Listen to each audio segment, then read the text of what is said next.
Magandang araw mga kaibigan. Okay, ongoing na po ang live Senate hearing. Gusto ko lang kayong bigyan ng update. Medyo mainit ang mga sagutan sa Senado, lalo na si Senator Jingo Estrada at Jonathan Morales. Kaya lang, ang isentro ko ngayon ay update sa inyo yung kinumpirma, binulgar ni Jonathan Morales na yung threat sa buhay niya. Winarningan siya na huwag mag-attend itong May 7 hearing. Kung mag-attend siya, kung magsasalita siya, ipapatayin siya. Yun ang kanyang pagsalaysay. Okay, bago ko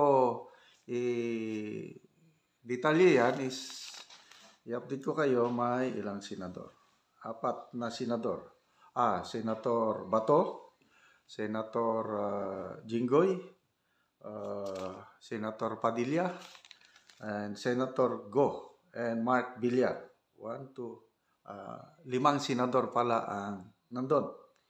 Okay, si Miss Maricel Soriano na nandun din.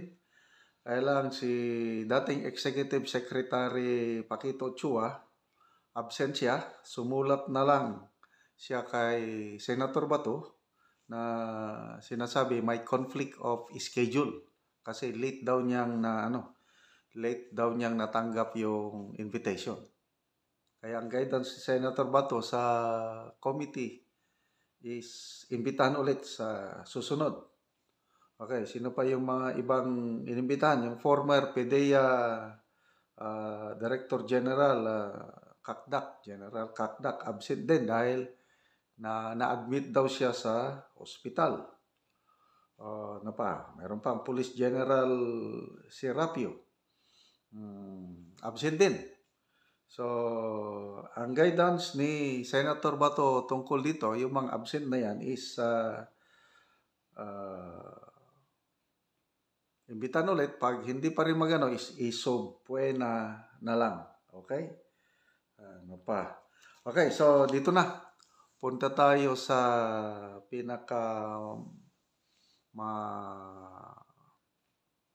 kontrobersyal na pahayag o revelasyon. Yung April 30, natapos yung hearing.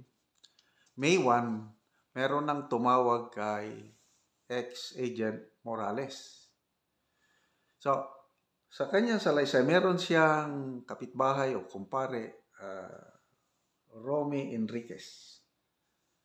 So, itong Romy Enriquez na ito, patatawag sa sunod na hearing. Okay. So, lumapit itong Romy Enriquez kay Jonathan Morales. Lumalabas, parang magkakilala ito. Kay doon sa loob ng bahay. So, itong Romy Enriquez, may kausap siyang mga tao, James Kumar and Eric Santiago. So, three-way call yung tatlo. Romy Enriquez, kumpare ni Morales, itong Eric Santiago, James Kumar, ang kausap. Ito daw, Eric Santiago is nasa Napolcom. Itong James Kumar, kilala din ni Senator Bato. So, ganito ang usapan.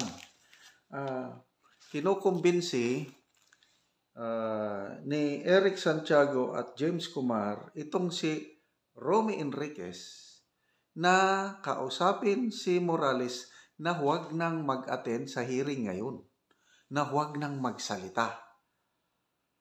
Kasi kung itutuloy niya ang magsasalita is papatayin yan.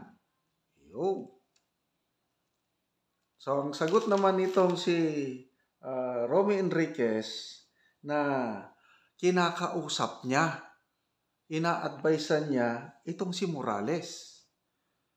Kailang, sabi niya, may sariling desisyon itong tao. Hindi ko siya pwedeng pilitin kasi ayaw din niya itong nangyari sa kanya dahil nadamay na lang siya. Dahil nananahimik na si Morales, kailang biglang lumabas na may dokumento na nag-leak, ay napilitan siyang sumulat sa PDEA. Director General para ipaliwanag na wala siyang kinalaman sa pag-leak ng mga documents. O ngayon, sumulat siya para maliwanagan na wala siya talagang kinalaman. Ito pa, meron pang promise. May gantimpala itong si Romy Enriquez pag ma-convince niya si Jonathan Morales na hindi na magsalita, hindi na mag-attend ng hearing, gagawin siyang director. So hindi na detalya parang director, gagawing director sa gobyerno. So sabi ni Senator Bato na mga bagong revelasyon ito na sabi ni Senator Bato, lumalalim ang ang mga pahayag. Kasi nga ito, bakit pipigilan nila si Morales na magsalita? At tinatakot pa nga patayin. So, given na yan, itong revelasyon ngayon sa Senate hearing, confirm na yung pahayag, informasyon ng puting ahas ni Marlica nga talagang ililigpit, itutumba nila si Morales. So, kawawa naman itong si Morales, Jonathan Morales. Yun nga, wala siyang nito eh. Wala siyang kamalay-malay na naging sentro na siya ng usap-usapan kasi nga malalaking tao ang nasasangkot. So, mabuti na lang at nabigyan siya ngayon ng security galing sa Senado. Okay? So, ngayon, ongoing pa ang hearing at ang isusunod na na dito si Director Francia. Kasi dito yung nagkakatalo yung tungkol sa mga dokumento. Ang pinupuntirya ngayon sa is bakit nag-leak? Bakit nag-leak yung mga documents? Kasi confidential documents yun. Yun ang isang focus ng investigasyon. Okay, aking analysis, bakit nag-leak? Ang nag-leak nun, I believe, taga-PIDEA. Bakit nag-leak? Maraming hindi maligaya sa nangyayari sa PIDEA, sa drug war campaign. At ngayon, itong mga tao dyan sa PIDEA na may access doon, sila ang nagbigay palabas. Si Maharlika naman, recipient lang siya. Wala siyang kinalaman yan dahil nasa Amerika si Maharlika. Pinadalhan siya ng dokumento. Di natural. Dokumento, tapos mabigat yung nakalagay doon dahil ang nakalagay doon is politiko, dating senador, ngayong presidente na, talagang malaking issue yan. Kaya inilabas din niya. Ito namang si Morales, nagpapahinga na hanggang nadawit ang pangalan niya. Ngayon, siya na ang sentro ng kontrobersiya na grabe na ang paninira sa kanya.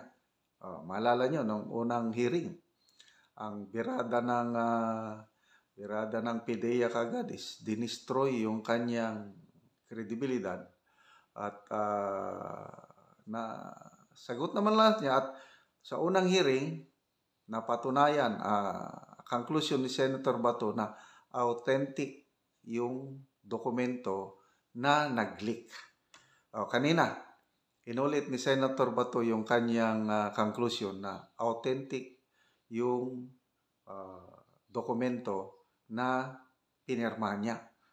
So ang na lang is ang pinupuntirya ngayon, papaano nag-leak yung mga ganong confidential documents. Kaya sa opening statement ni Senator Bato, ganon yung kanya na in aid of legislation yung ginagawang investigasyon ngayon para makagawa sila ng mga batas o makamin ng batas para hindi na maulit yung ganon na mag-leak ang mga confidential information. Bakit napunta sa civilian?